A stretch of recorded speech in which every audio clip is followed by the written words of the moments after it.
Сәлем достар, сіздермен бірге мен Ақбота. Достар, бүгінгі видео бізде тағы да кукинг болады.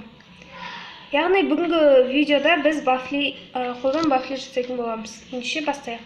Бізге керекті заттар өздеріңіз көріп тұрғандай: тұз, қант, май, ас содасы, ұн, жұмыртқа және осындай стакан және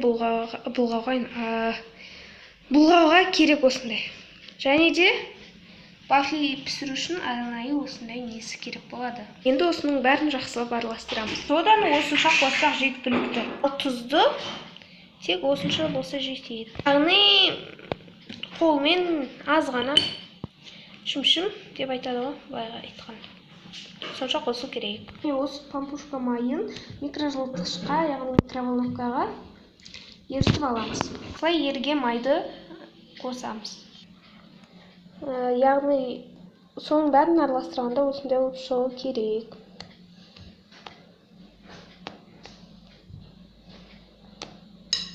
Ең маңызды сәт осымен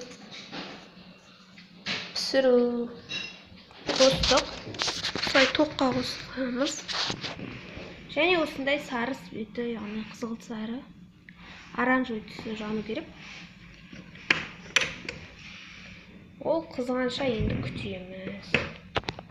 Так, болды, қызды. Енді саламыз. Енді жабамыз.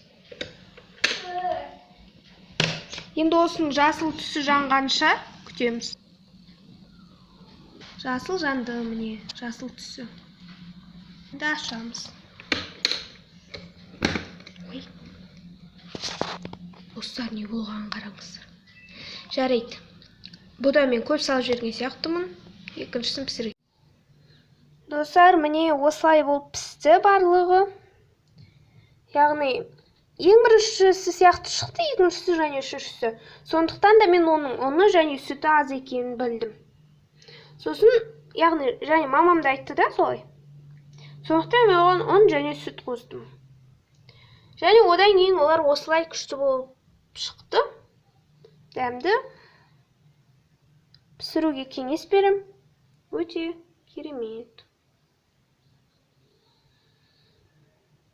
Осымен біздің видео аяқталды. Егер видео ұнаса лайк басып, каналға тіркелуді ұмытпаймыз.